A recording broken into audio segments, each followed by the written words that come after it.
And now you got Ziam taking on Michal Figlak. Michal Figlak making his debut. I watched this guy fight live against Agi Sadari.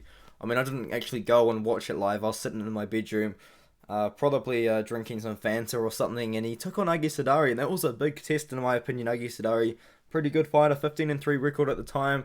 Figlak 7-0 record at the time, and that was one of his big tests. But this guy's been tested his whole career.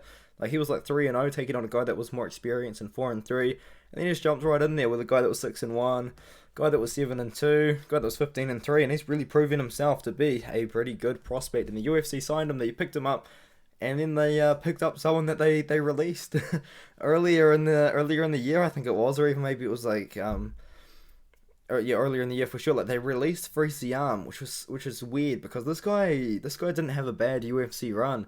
Like he lost his UFC debut to Don Madge, which in hindsight isn't too bad of a loss. And then Jamie Malaki beat him. I mean, Don Madge did get released from the UFC for different reasons, then lost in PFL, but still not a bad loss in my opinion. Don Madge is a great fighter. Jamie Malaki beat him, kind of mixing it up. He beat Luigi Vendramini in a pretty weird fight. I mean, it was a weird fight in general. It was like a fight that a lot of people were torn on who was going to win. I think I picked Ziam to win that one.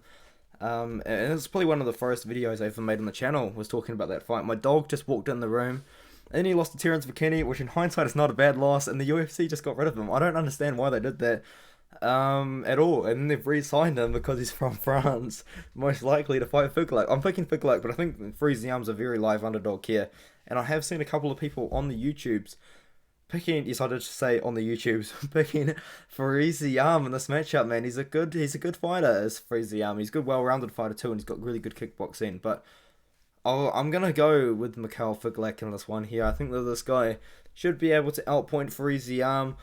I mean, he's got it all. He's got good striking. He's got great grappling as well. If he needs to, he can go for the takedowns. I know Ziam is a good, well-rounded fighter himself, but I think Figlak is like the guy that they probably want to win. I know that doesn't make sense because it's in France, but I think they want Figlak to win this one. I think Ziam's a very live underdog. They should never have gotten rid of Ziam in the first place. I hope that Ziam signed a multiple fight contract so we see him again, but I just don't think he's going to get the win today over Michal Figlak.